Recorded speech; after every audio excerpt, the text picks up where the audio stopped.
Afternoon, David.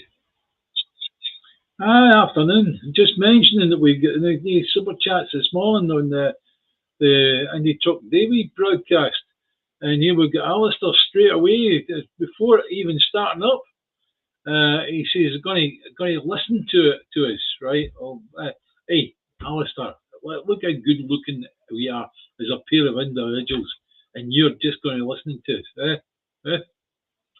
Well, you can't watch while he's driving, David, to be fair. Yeah, well, do some of the sound. Impressive. Very, very impressive. I am your son. Right, that's a Facebook on board and that's Facebook public. Now, see a lot of few people that's in. Hi, Lorraine. Hi, Gingers. Hi, Regan Wheat. Hi, Mark Telford. Hi, Lynn Robertson. Hi, Martin Boyd. Hi, Akis. Hi, Stephen McNeil. Hi, Jim Stevens. Hi, Robert Bruce. Lukeson, you were the first one in the door this morning. Hi, Graham. Where are we? 48, we're climbing nicely. That was an abrupt start, was it, Lukeson? Terribly sorry, we should linger a little bit longer on the intro, David. I keep meaning to put a thumbnail up. I'll need to remember to put a thumbnail up. First to the Facebookers in is our Sweden correspondent. Hi, Melanie. How are you? And Tina's from Dundee is in. Hi, Tina. How's Dundee today? Julie. Hi, Julie. How are you? Anthony. Doug Copley's in for Facebook. Hi, Doug. We understand that in Dundee they're still producing Grand Theft Auto, and I've been looking through all the various TikTok things, right? And there's a company started up in Poland producing the motorbike that's in Grand Theft Auto. The guy actually gets on it and he flies away, and he flies across. It's Los Angeles, the last one, right? He flies away, and it's a motorbike. And here's this guy actually built a motorbike that flies. It's a jet engine that's inside it, right? And it is absolutely fantastic. Fantastic. Aye. So he's looking for the ability to actually market it. You know, he's going through safety tests at the moment. Thank you very much, the Democratic Republic of Penguins, for your support. That's totally generous of you. But the Democratic Penguins Republic support Scottish independence. I'm very glad to hear that. Great. Regan, you probably find that sometimes if you are, it's English, isn't it? English lad. Yes. Yeah. Well, he maybe struggles with getting ours translated, right? I've got myself a pair of these cheap buds that you can get for your ears, right? But they translate. The other night there, I had on Star Trek. I put on the French dub version of it, right? And got it to do the translation directly. What's a treat? What's absolutely brilliant. So what we need is we need the ones that have got the Scottish in Doric languages, right? So as we are speaking, people at Reagan can actually go, "Oh, is that what they're saying? I've never understood that." I don't think my young friend Reagan has got a problem understanding this, David. I've been on his program, and it's some of the best fun I've had. Being on his program. It's also great when Daily Blase, I had him on the Christmas special and joined him with Reagan Wheat as well. Brilliant. Yeah. You know, some of the boys doing that road are absolutely fantastic. Right. I suppose we better think about getting on with this, huh? Carry on.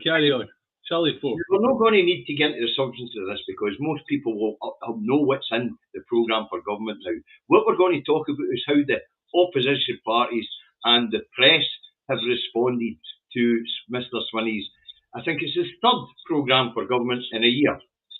Now, what's interesting about all three is they're all the bloody same. They're all the same. Right. The couple of new announcements this time round, like the scrapping of the peak time rail fares, but they'd only just come back in, to be fair, David, because of the public sector pay increases. We're not sure if we could afford it. Yeah. And of course, the pledge or the aspiration to put in an extra 100,000 GP appointments a year. Important thing is that word you said there, the aspiration. That's not the Peters. Peters, you, Mr. Swinney, you promised that. You didn't say that was an aspiration. You promised that, right? Like, as I say, it's interesting the language they use. Like, I mean, if we're talking about the 100,000 extra GP appointments, we're being told it's no sustainable, it's uncosted. They haven't done a feasibility report or the usual push. Well, how do you do most important way to do a feasibility report is you look out something's operated for a while and you go, yeah, that's working, carry on. Or no, that's going down like a lead balloon. Let's stop it, right? That's a feasibility study, right? What the people's trying to do is they're trying to say, well, no, you carry out a feasibility study, have a good talk about it, come back with what you find, and then we can do a report on that, right? Load of shite. Who's your dude? Liam. Aye, who's your dude? What happens if Farage offers Indy 2? Who wins 2026 Scotland? SNP and Greens or Tory coalition? Well, actually, Farage is talking about doing away with devolution, actually. But we'll get to that. Right. So, now, folks, when we're looking at how the press are covering the programme for government, there's some key words you have to look out for. Feasibility, sustainability, all the what ifs. But when you're hearing this and reading this, folks, try and remember that the SNP in the three and a half terms they've been in power, each time round they have delivered roughly 90% of their manifesto pledges. Think about that. A political party who consistently over Parliament has managed to deliver 90% of manifesto commitments. But when you're speaking to one of the unions that remembers all those and they go through it forensically, right, will remember all the stuff that they didn't manage. Yes. Like, what happened to all the laptops that were going to be given to school kids? Yes, right? That's right. Things like that. So, yeah, it's quite strange. It's quite strange the way their minds work on that, right? They don't look at the 90% that was handed over. They look at the 10% of stuff that they've got to go, well, we can't do that, right? As I say, folks, but when you start to see things like sustainability, uncosted, then you know they're talking bollocks. And the reason we know they're talking bollocks is every time they tell us it's unsustainable, can't do it. Let's look at university tuition fees. We've been doing it. We're going to continue to do it. They're banned. We just don't do it. Yeah. For our own students. But then a newspaper would bring up, but they're all skint. Other universities are skint. Are they? Aye. But that can't be done to university tuition fees, David, because all the universities in England are skint as well. Correct. Absolutely. Right, let's move on. But remember, folks, these key words, when you're seeing them trying to rip into the SNP, sustainability, uncosted, feasibility, all these things, these are just casting doubt on their ability to do it. Remember, if you imagine, this is down to a good opinion of John Swinney. However, other opinions do exist. Oh, listen, I love that one in the Express this morning. Go on. Almost half Scots don't like John Swinney. Almost half. I think it's something like 43%. The favorability rating is no bad. 58%. 43% don't like him, so almost half don't like him. Instead of over half do like him. You couldn't make it up. Unfortunately for John, you and I are in the don't like fucker camp. Yes. Right, let's move on. The new polling in Scotland, it's got everybody in meltdown, and it's also got what polling UK-wide has got the UK government in meltdown as well, as UK Labour declare that Nigel Farage is the biggest threat they've ever faced. And it's even got John Swinney talking about independence again, as he apparently, I'll put this one up, because it's for the paper review this morning, because according to the Times or the Telegraph, it's the Telegraph this morning, and I'll put it up, and I'll blow it up a wee bit. Swinney Reform rise means Scots need Indie too. First Minister relaunches independence campaign, warning Farage could be Prime Minister. Now, it must be a threat in a bit if I've got John talking about independence. No, for a start, for Labour to say it's the biggest threat they've ever faced, I think the biggest threat that Labour ever faced was a Chilcot report. But that's another story, right? Well, I think the biggest threat that Labour's ever faced is in charge of Labour right now, and that is Keir Starmer. Yeah, but what I'm saying is the biggest threat they've ever faced was the Chilcot report, because at that time it looked as if a few of them were going to prison, but they got away with it. Aye. Anyway, what's the report? What does the poll say? Now, I read it this morning, but I'll do it again this afternoon. Okay, SNP on 33% of vote. Reform on 19% of vote. Neck and neck with Labour on 19% of vote. The Tories have dropped down to 11% of the vote share. The Lib Dems are neck and neck with the Tories on 11% of the vote share. The Greens are in danger of splitting out of Parliament altogether on a 5% vote share. Mm-hmm. The Alpha Party own 1% and others own 1%. Now, on the Alpha Party, their poll ratings haven't changed at all, David. They've been consistent at 1%. You know, there's no breaking into the thing I can't understand is that we did discuss this, as you know, right? Is the amount of people that are going to vote for reform in this country, right? Yep. Which means that when you really break it down, I've spoken to a few people who have said they're going to vote for reform, right? And my answer to them is, so are you a fascist? And the answer I give back, no, I'm definitely not a fascist. How dare you, right? And but you're going to vote for a fascist party, and they're obviously now a fascist party, because fascists, what they do is they pick on minorities, same as Hitler and his crew did prior to the Second World War, where he actually picked on first the communists and all the rest of it, right?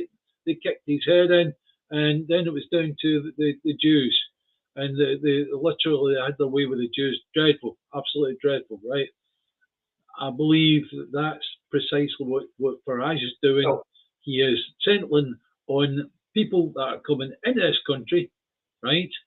And if he ends up getting power, I assure you, what will be happening is a while will go by, and then he'll start to identify Scotland as being the problem, and the people of Scotland will pay a heavy price. We're not talking about this election coming. We're talking about the general election, where there's a possibility if he becomes Prime Minister.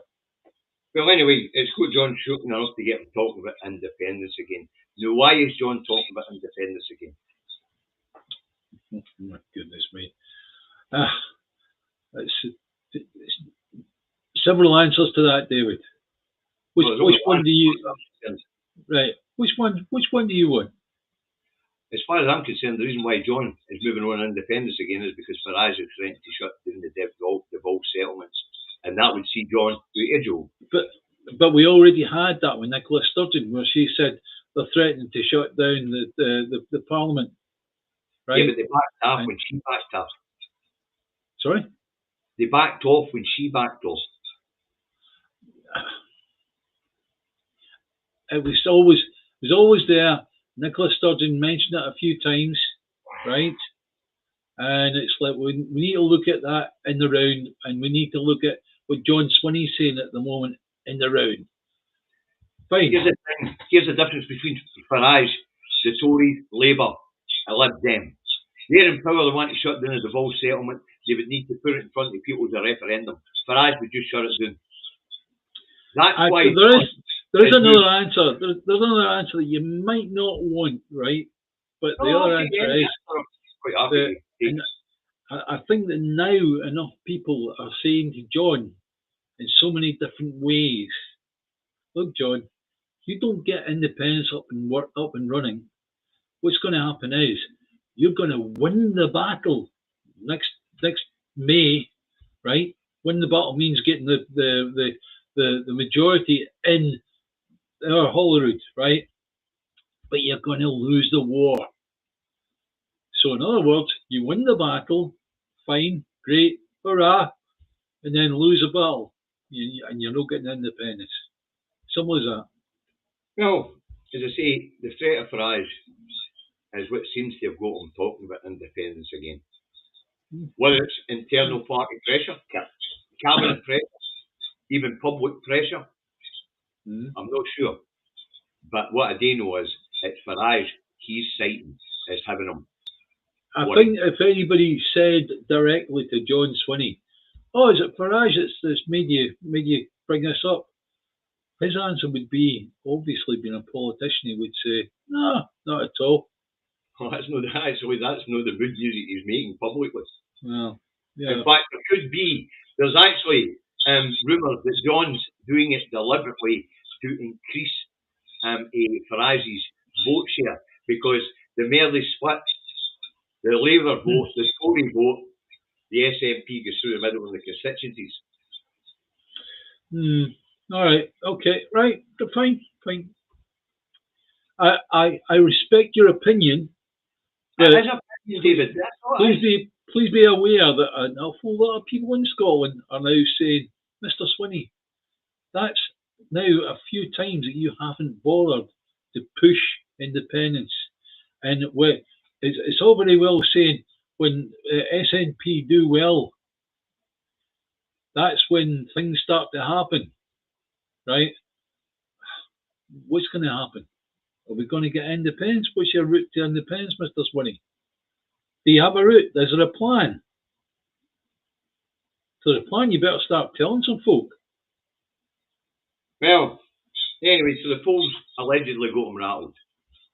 Yeah. And allegedly it's got me fucking rattled and all. The idea that 19% of the people in Scotland are stupid enough to vote for fascism. But they don't know what fascism is. That's the problem. Even the Second World War, when the Nazis were blooming fascist, right? People in this country, normal, ordinary folk, wouldn't have understood what fascism meant, right?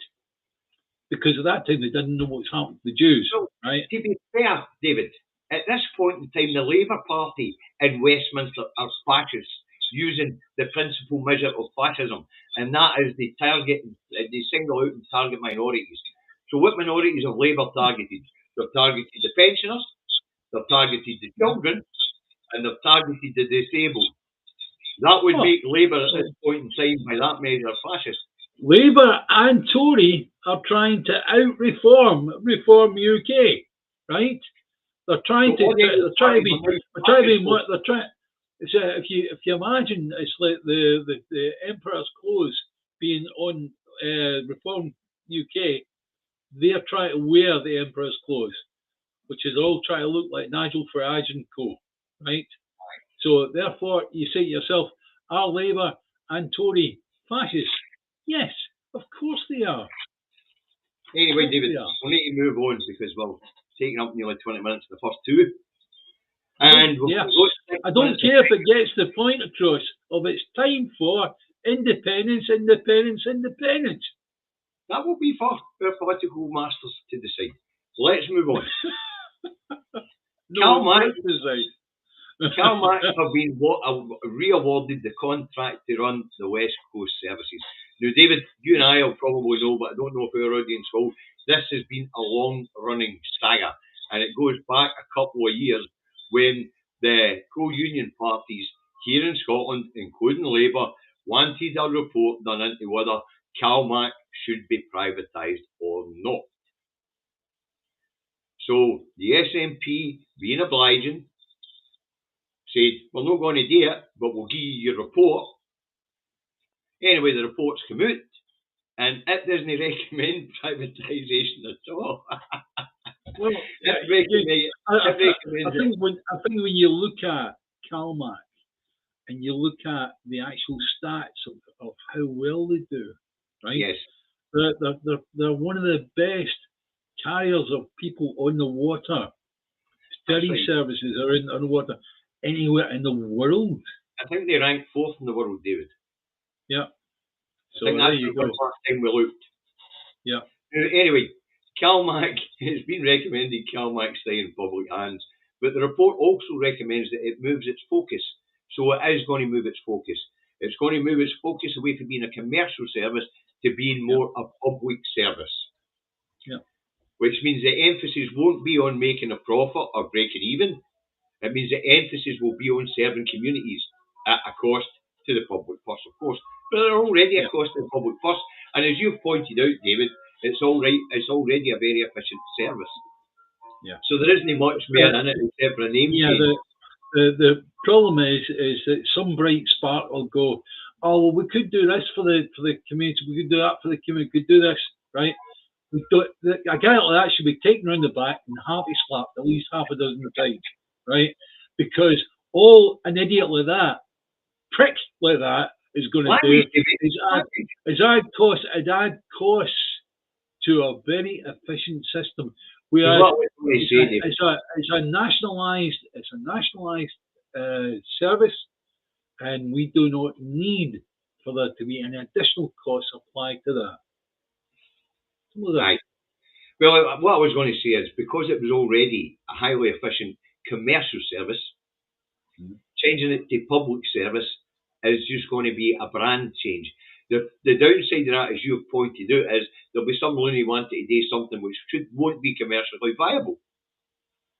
Yeah. You know, but the only thing that's really going to change with CalMac is there'll be a wee title change from commercial to public. You know, it's always been owned by the people anyway. Well, it has been since the 70s. Yeah. So there's no much going to change there. But apparently it's an outrage that the Scottish Government has awarded the public service ferry operator, the publicly owned ferry operator, the continued West Coast lines to service. Well, the reason that the Tories and Labour now want this taken into private hands is so they can juggle with the shares, right? And that to me is just plain stupid. It really is. And you're hoping Labour move forward faster. It's helping us in the SNP. Hi, Anne. Very true, Anne. Very true. It is true, aye. It is true. How you doing, my darling? How's things? Right. They did well at the cafe at the March. They raised £600 for food banks. That's brilliant. Maybe contact me, tell me how David's doing, you're doing all the rest of it, right? I just see posts every now and then taken up from your car windscreen. Right, let's move on. Former First Minister Nicola Sturgeon says Supreme Court judgment could make life unlivable for trans people. Will we hear from Nicola herself and then we'll go into it? Yeah, please do.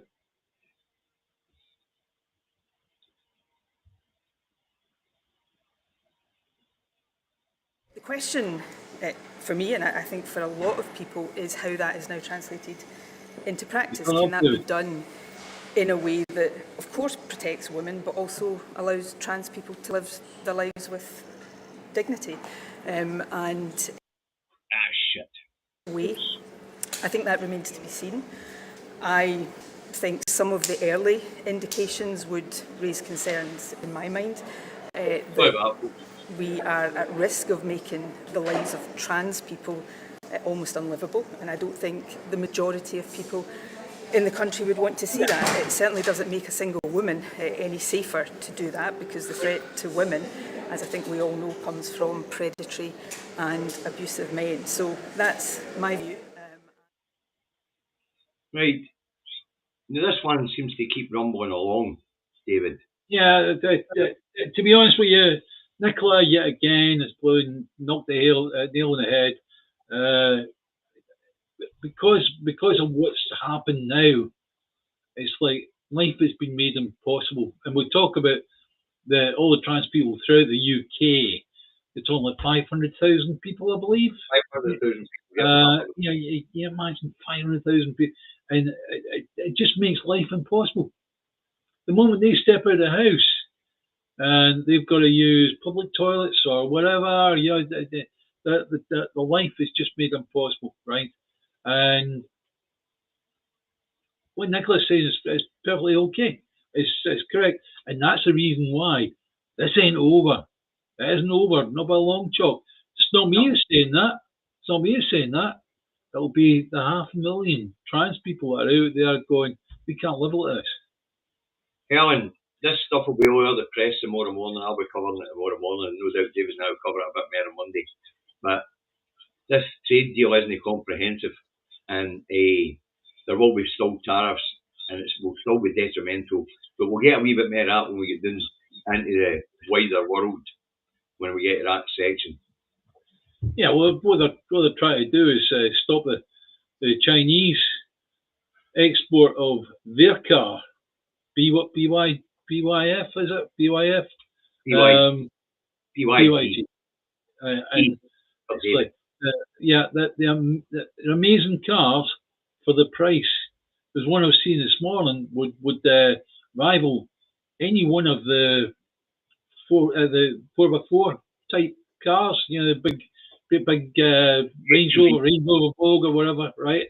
And it's like you're talking about from this car from China, from BYG, costing about £20,000. David, Bravo Yankee Delta. Yeah, BYD. Sorry, yeah, that's fine. Okay, got that right. Right. Okay. Yeah, you're talking about rivaling anything that any of the other companies can do, and we're talking about something of that order for 20 grand. Whereas you go, the Range Rover Vogue was, when it was mass produced, was 80,000 plus. And how did we get the trans rights to Volvos or fucking BYD? Sorry, but it was a thing that came on about the cars. Aye. Yeah. Mike, you got a really short memory nowadays, Mr. McGuinness. No, I was just wanting to know. I just trying to remember how we got there. Aye. I'm seeing all the things that the US are saying. All right. We're only going to take the piss. Don't worry about it. Take it easy. So we are starting to see that affect people's lives, and the interim ruling for the Commission on Equalities on how these people should now be treated when it comes to things like facilities. Yeah. It's going to be hard for these people to get their house. Yeah, effectively, this is something that we haven't heard the last of. We're still hearing echoes of the people that caused the whole thing to blow up in the first place. We haven't really heard the response of the 500,000 people in the UK that are affected by it. I'm with Reagan a week in this one. This one's going to the European Court of Human Rights. Yeah.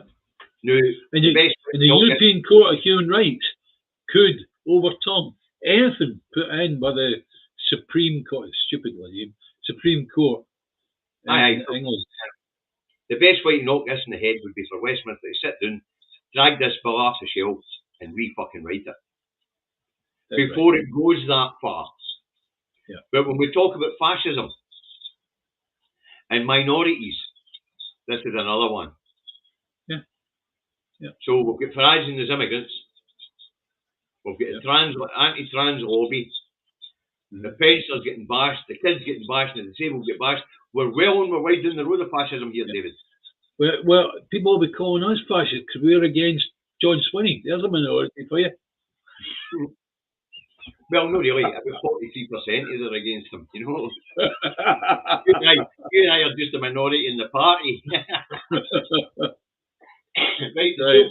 Folks, his own cup final day. Chris, it's like, is it that way? Or you sit on the bridge and go, they're going to go on the new ferry. They're going to go on the new ferry. Right. But hey, Chris, you have to pick the day of the cup final, didn't you?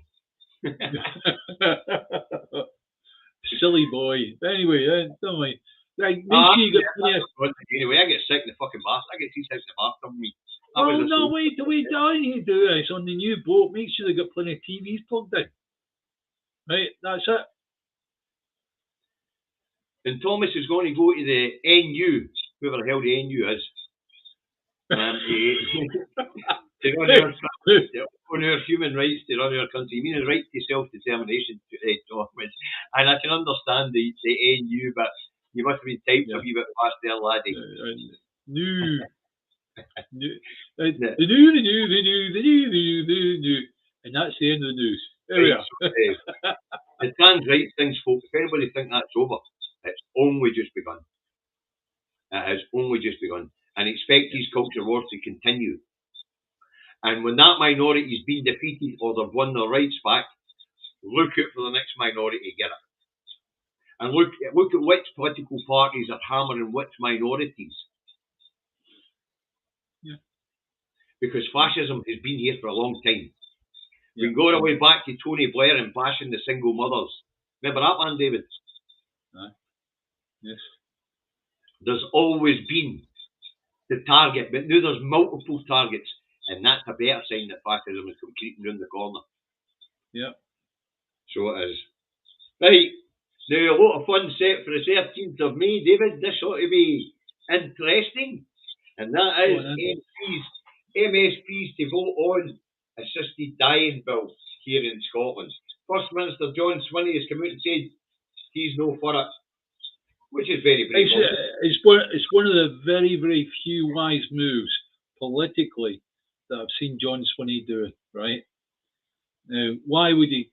Doesn't matter how he feels about it personally. He maybe has got people in his own family that might require the assisted dying thing, right? Yeah.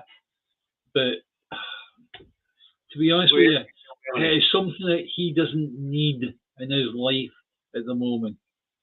He needs, in his own mind, to deal with Reform UK, right? If he gets bogged down in now a useless argument over assisted dying, when it ain't going to happen, it isn't going to happen in Scotland. The reason it ain't going to happen is because of what, David? What's the act that stumps in it straight away? It would be the Internal Market Act, because it Internal Market Bill. Because it means Scotland would have an industry that isn't UK wide. Yeah, that's right. So in other words, you would have people. Let's say England didn't have it, and we had assisted dying, right? What do you think would happen then? We'd get the same thing. Come to Scotland. Yeah, that's right. That's right. Come to Scotland and die. That'd be a good marketing campaign. There you go. That's actually why they're not. That's not actually why they're coming here. They're actually coming here for better public services, and the amount of people who are moving here is quite massive. You know. Yeah. It really is. I mean, all the Polish people we used to have behind the checkout in the supermarkets, they're all English people now. The one thing that my own wife is complaining quite vehemently about is the fact that they see a lot of people from Birmingham that have come up here, and what they do is they have a flat and all the rest of it. These are people that previously were given right to stay, and they've been given a house and all the rest of it down in Birmingham, and they decide they want to move to Scotland. They literally dump everything, just walk away from the property in Birmingham and come up the road to Scotland, right? And what my wife says is that, okay, in that situation, you expect somebody to go and better life. There's no problem there. Or perhaps they've got family up here or whatever, right? Right. But it's getting to the point where there's a lot of things are unsustainable because of that. It just needs control. It doesn't need people stamping. It doesn't need to get stamping people's heads. It just needs controlling. What it needs is public services to go fast enough to accommodate the population it would require. Unfortunately, people are moving here and know the age bracket that we require. The people who are moving here are in two age brackets, and that's 60 and over and 35 and over. Yeah. 35 and over are moving here to live for 2 years so the kids can go to university for nothing. Yeah. I want people to move here. So they are. But I need for it to be controlled, right. as in we're able to handle that amount of people coming over the border. Simple as that. Well, you see, as long as we've got decent, nimble government, who can ensure that supply is met when it comes to public services and housing, bring them. Because all the ones I've met so far have shouted, get your independence, get away from these mad bastards in England. And they're all English. I know that. Yeah. I mean, the size of English folk for Scottish independence now, it must be one of the biggest pro-independence movements groups of them all. I know. I know. Bloody hell, that bother. Even the English don't like what they're seeing down that road. Well, we've seen the arguments for English independence is growing day by day, week by week, month by month. And our side, see if we don't get independence this time. Thanks, Mr. B. You're absolutely right. A wee bit for food, for baby stoke food banks. It is Thank you very much, sir. It has to be this way. Which I should mention this, folks. Today I was in the bank and I transferred £250 to Easter House. I can't remember the information here. Drumchapel. And Drumchapel Food Bank they were given to before, but the centre in Easter House was this is the first time we've given money to Easter direct, and it went to the Glenburn Centre for their food programme for disabled in the East End of Glasgow. That's very good. That's a very, very good setup. Drumchapel's very, very good because it's used a lot. Drumchapel's used an awful lot. I'm trying to give Joey the Castlemilk Food Pantry as much time as possible to get back in touch with me. But Joey doesn't seem to be the blocking bit because like the Glenburn Centre, it's run by the local housing association up there, the Castlemilk Food Pantry, and it seems to be the local housing association that's holding it up because that's where the treasurer is and that's where the money would go for the food pantry. Oh, my simple question is, how do they take donations any other way? No, I can see on their website, no. Which is crazy. Absolutely crazy. For any administration to have a situation like that where people cannot go, you're very good to help people. The donate thing they have got on the website, you can donate through the bank or you can donate through PayPal. But with our type of account, David, when you try to donate through the bank, it won't process this thing. Yeah. Oh, So crazy. It is crazy, but it's true. Because of the type of club account we've got, or stroke business account, we've got to make a declaration to say that we are not under duress to hand the money out, and we know what we're doing. So on the app, David, you had the app before it went on its arse. It would ask you the questions, and when you get into the bank, you've got to fill out the forms to say that I'm not under duress and we know what we're doing. So the reason why we can't donate by card to their account through the donate button is because there's no question there to prove that I'm not doing it under duress. So the business account won't authorise the payment, which is quite funny. Right, where are we? UK-India trade deal, David. Now, the way the press portrayed that yesterday was outrageous. Even I fell for it until I started reading the bloody thing. And I realised when they were talking about the tax exemption, it was for short-term visas. And there's over 17 other countries where we've got a reciprocal arrangement like that. And the reason is they're only here for short-term, so they've got to continue paying their version of national insurance to keep their pensions and all that up in their own country, their health up in their own country. Keep their own health insurance going. They've got health insurance, Now, with most reciprocal countries, they have got a national health service of one sort or another. So what happens is most of them pay £1,200 here to cover the length of their visa, and then any medical or treatment that costs more than that £1,200, the bill's sent to their own national insurance fund. They send it back to the UK. There are a few countries where we've got a reciprocal arrangement, like we all have with India and the US, where they have private healthcare, so they pay private insurance for healthcare here in the UK. Simple as that. Until they become a long-term resident, and then they get issued an HCI number for in Scotland, whatever it is they get in England. you know. Yeah. So it was deliberately taken out of context in the press yesterday. And even I fell for it, because until I started reading, I realised I'd seen this clause before in other trade deals. You know, and then I went and Googled it, or used my search engine, to discover there were 17 other such arrangements in trade deals with the UK. And it only applies to short-term visas. Well, the one thing we were discussing prior to that was the European health card that we used to all have, being part of the European Union. And I mean, I had one, and Leslie had one, and Katie had one, and that was it. And effectively, all you had to do was bring your passport with you, and you'd be treated in one of the hospitals. Yeah. Folks, what happened yesterday in the press was a deliberate misinformation project to attack the government in Westminster.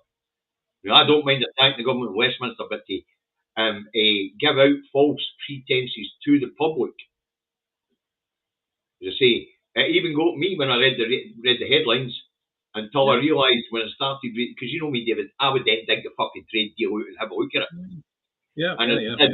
And what I will say, folks, is it has opened up opportunities. It has. But it isn't a bad trade deal, to be fair. The only one that really isn't going to make much of a difference to is the car industry. Because they don't buy their cars for us except for luxury cars, Aston Martins, Range Rovers, that sort of thing. And that's only the richest of them. The UK basically manufactures luxury goods. Yeah, is it Tata that own quite a number of the car manufacturers now in India? Yeah. So what we're really talking about, is one way as far as that's concerned. Really. The other thing is, David, the market is still coming to a point where it's on a par with us when it comes to income. A lot of the goods we sell here, or what we sell in India, are luxury goods for the rich in India. Right. But there are things we also do trade with where there will be advantages, like pharmaceuticals. Is there many whiskey drinkers in India? There's a lot of baby merchants in India, actually. The whiskey industry is celebrating, so is the gin industry. Yeah. You know? Because for a Muslim and Hindu country who which don't supposedly drink, they go through a shitload of alcohol.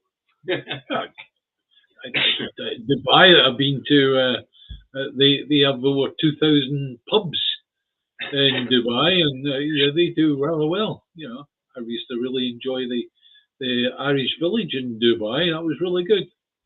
Anyway, on agri products, you're right. There are some things that are no great, but we're not buying beef for India. The coos sacred there, believe me. Yes, that's right.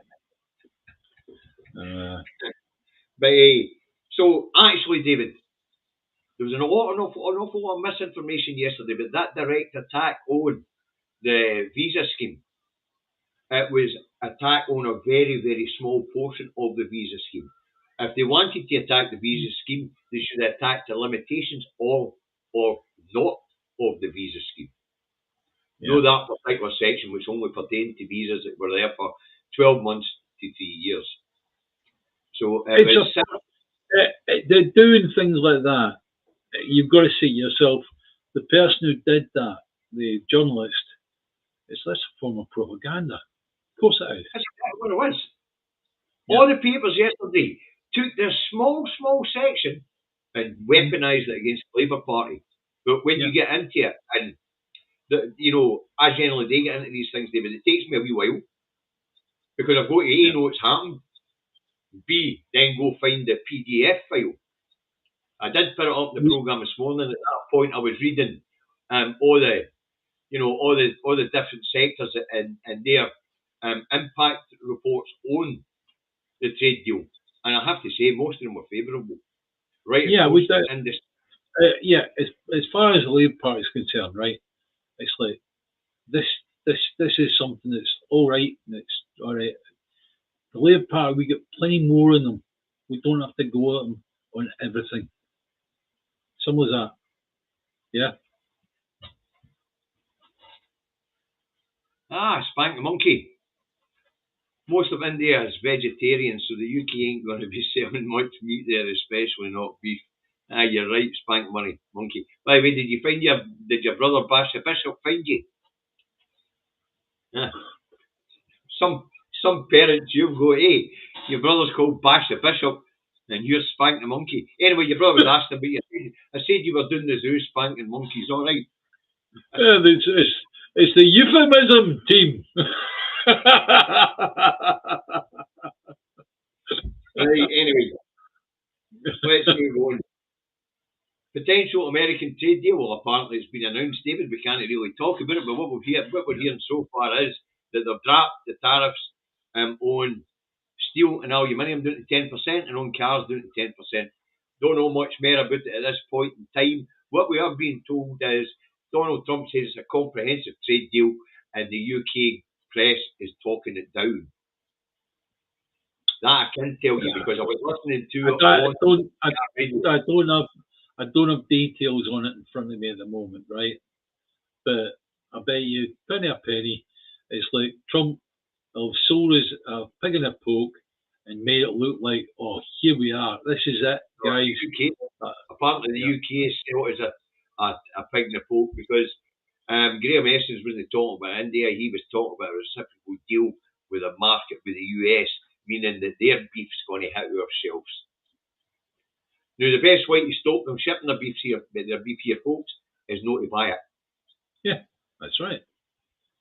And in actual fact, we think the government's in charge on things like that. In actual fact, it is the humble consumer that is in charge. Your brother's busy bashing his bishop, is he? Christ, poor man. I hope the church survives. Either that or your diocese have been needing a new bishop. Right, so apparently this thing's been signed and announced. We'll get more details. I'll read some of it later on. I'm still reading the India trade deal now. Yeah. I'll split my time between them, and no doubt it'll be hitting the press tomorrow morning. We're getting Monsanto seeds away. They say just don't buy American goods. Do what the Canadians do. And when American goods are on our shelves, turn them round. Say why you do Israeli goods, turn them round. Yeah, put them upside down. Turn them round. That's it. To be absolutely right. We need to start accelerating a wee bit here, David. But Bank of England lowers interest rates by 0.25% to 4.25%. We spoke about this already. We know what they're doing. Yeah. They're trying to prop up a failing market by creating more disposable income so that people can sell it into the market, they can spend it. If you look at it the other way, if the Bank of England have done what they're supposed to do, right, with inflation, and that has put up the interest rates, yep, place would have just died. Well, place would have died. Seriously. To be fair, the Governor, Andrew Bailey, warned after the Monetary Committee had dropped it by 0.25% today that there was inflationary pressures coming through because of Trump trade wars, and they don't know what direction they'll go in future. But we already know that the Bank of England and the government have been talking about bringing down interest rates to try and get the market recovering by giving people more disposable income. And as you know, Labour... As far as I'm concerned, the rules put in place are just a load of bunkum. They really are. This thing of where if they go over 2%, if inflation goes over 2%, what they're supposed to do is they've got to write to the Prime Minister, right? And they've got to lift the interest rates to combat that, right? So those rules written by man are a load of pish, right? And as far as I'm concerned, for the Bank of England as a central bank to do that, to actually lower interest rates at a time when they should be putting them up by the rules, shows that they're pretty mature when it comes down to that. It's interesting that the Treasury's been putting pressure on the Bank of England to lower interest rates. Yeah. And of course, we know why, because we have a failing economy. It's a market economy.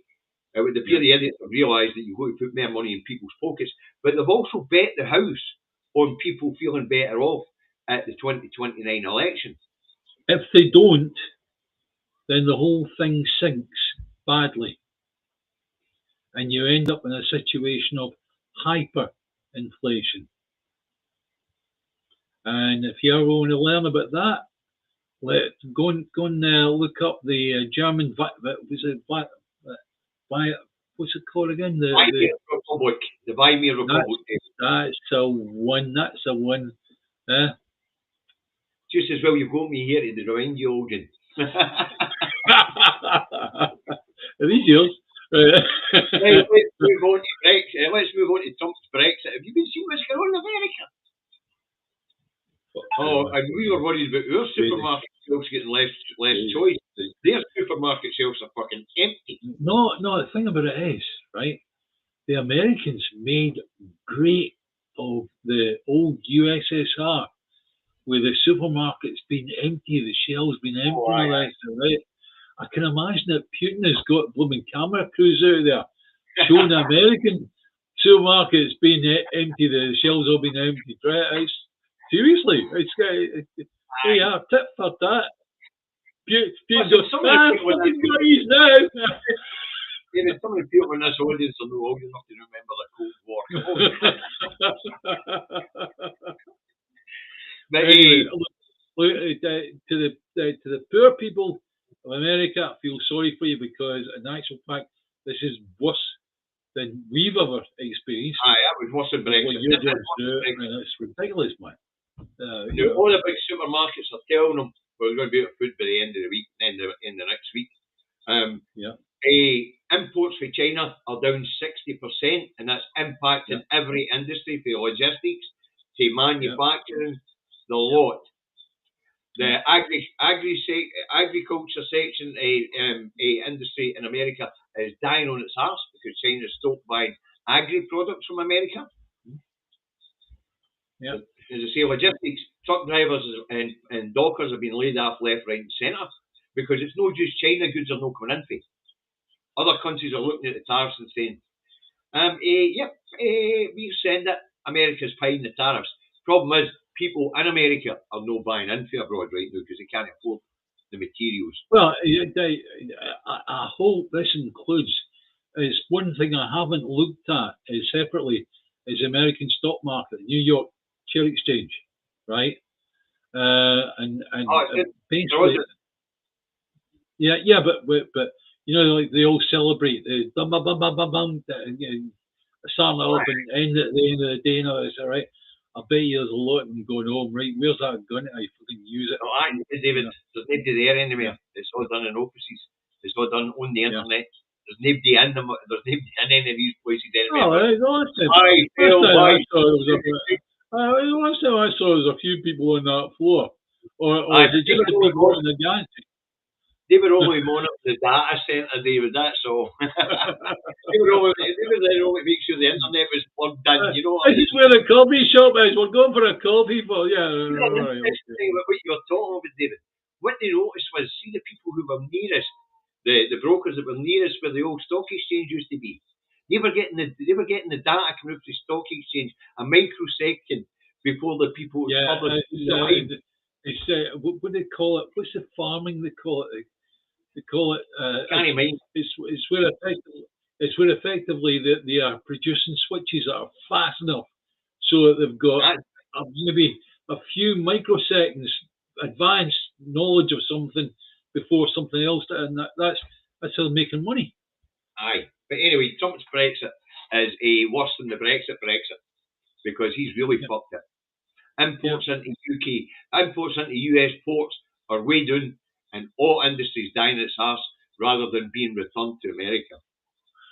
The thing that angers me is the effect that it's having on the real standard American public, right? Yes. The salt of the earth Americans, right? Okay. And the bastards with the money will still be making money off everything going bad because there's this disaster capitalism. They all learn that really, really fast. Yeah? Right, we've only got a couple of minutes left, so let's move on. India-Pakistan conflict, where's it gone? Nowhere. Correct. How many times we've seen this in the last 40 years, 50 years? A few hundred times. Biggest flare-up was 1971 when India gave Pakistan its banking, and they then, Pakistan went on to develop a nuclear program. Yeah. India didn't, initially develop a nuclear program. They got technology for America and Canada to build nuclear power stations, and then developed their own nuclear program because Pakistan had developed one by using the depleted fuel rods to make plutonium to make atomic bombs. So they're both well aware of the MAD description, mutually assured destruction, right? Yes. And what will happen is, as we discussed, it'll go so far where they've logged a few tank rounds about, drones and planes dropping bombs and bits and pieces like that, right? And eventually it comes to the bit of, right, fingers ready, right? Let's press the button, right? They go, no, that's maybe where we should go. Seems as if the last. Yeah, you're all right. We'll get back up. You're okay. We've done it. Yeah. We'll go back to squabbling and paper and vocally, But it's gone nowhere, folks. Don't worry about mutual annihilation. They've hated each other since the partition took place. Yes, and that was the UK. Yes, that's right. And UK has got a lot to answer for in terms of that partition. Now let's round up, David, in the last couple of minutes on Israel takes the gloves off, stops hiding its objectives for the international community, and declares publicly it's going to clear Gaza. It's going to either kill everybody or move them out. It's going to seize the land. It's going to settle the land. And it's going to pump oil and gas for the Gaza Sea. Because, folks, that's what this is all about, access to resources. The West want access and control of that asset, and the Palestinian people are being wiped out because of it. That's why we've got a UK government who yesterday in a debate in Parliament would not condemn Israel, would not halt arms sales to Israel, and would not sanction Israel. It was a despicable display to see, and if you want to watch the debate, I posted it on my Facebook timeline. All right, but it was despicable.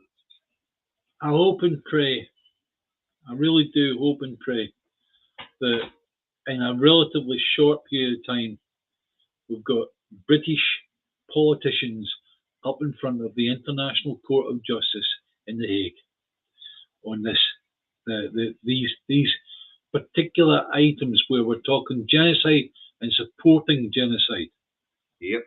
The amount of stuff that's going on. I mean, the Akrotiri, is it the base? Yep. And what's happening is they're sending surveillance flights across Gaza. Why are they sending surveillance? Because we've seen a few people inside a house here. That needs bombing. What? That's our people that are doing that. How fucking dare they? Not in my name. Not in my name. Well, as I say, I don't see them up in the court until everybody's dead in Gaza. Starmer deserves to be. In fact, it was mentioned yesterday. The question was asked: was he going to be the first UK Prime Minister to be dragged into the ICJ? Hopefully, the answer is correct. Hopefully, yes is the answer. But folks, we are all complicit in genocide thanks to our political colonisers south of the border. Because unanimously, the parties in the Scottish Parliament, even the English ones, have condemned what's going on in Israel. And they have called for sanctions against Israel. Remember, no even public bodies here can act against Israel by refusing to buy their goods, because Michael Gove and his Public Bodies Act, remember that one? Yes. David, we discussed that one where they weren't allowed to refuse to buy goods from Israel. Yeah, if you did that, you'd end up in court over it. Yeah, you also end up sanctioning your institution with the funds removed. Yeah. Labour didn't overturn that bill. That bill, the writing of it and all the rest of it came directly from Israel. all roads, we like putting the thing that all roads lead to Westminster, right? With West Street and all that, right? I'll tell you now, all roads lead to Israel in terms of these things, because you'll find that Israel have actually written the legislation. Actually, Thomas, what they do today in our name, we send representatives there. So thanks to those people in that parliament and the administration, we are all complicit. Complicit. That's right. We live in a democracy. We are, and all the parties we've voted for have got representation in that place. The problem is we keep on telling people each time that there's a general election for Westminster, the people of Scotland do not have any effect on who it is that eventually ends up in Westminster in power, right? So at the end of the day, it's like the people of Scotland. You might think you would go at people in the people of Scotland that vote Labour. Yeah, they were idiots for doing that, because basically what they did was they added to that situation. Fair enough. Yep. But Starmer and the Labour Party were already there. They were already in cahoots with Labour, with Israel, and in actual fact, there was money changing hands, and we can say that quite openly, because we've got the backup of the Labour files produced by the Al Jazeera television network, the news network, and also we know the amount of money that's been given to our Prime Minister by Israel and to our Chancellor of the Exchequer by Israel. And to the Foreign Secretary. Yes, that's right, David Lammy. Yep. That's right. So they've all taken money from the Israel lobby. It's public knowledge. But we need to knock it in the head there, folks. Sorry to end on the fact that we're all complicit in the genocide thanks to that shower of shite Westminster. Yeah. But it's a couple of minutes after 5. Davey's working the night. I hope you've enjoyed the programme today. Thanks for your kind contribution. Thanks to the mods for moderating. Hit the like button, please. Share if you want. We can't force you to. Oh, Christ, Granny Wobblebottom's dropped in. How's it going, Granny Wobblebottom? You say, how's things going with you and Graham? All right? David, you'll know about this stuff. This is all... It's a wonderful name. It really is. It's a form UK's Anne Widdicombe. Granny Wobblebottom. Oh, dear. Hey, Regan, I think you're on the night here. If you are, I'll be tuning in. Young Regan a week there. A lot of this conversation that's been on this here. We've got cross audience across quite a few channels, David, you know. So we can actually carry on a conversation for Regan a week's channel last night, or for Daily Blaze's channel, or for Max Million Robespierre, Political X, Sunday Roast. A lot of the audience here all watch the same programmes, you know. Right. David's insisted this time of being on the right, right? So it's bye-bye from David on the right and me on the left.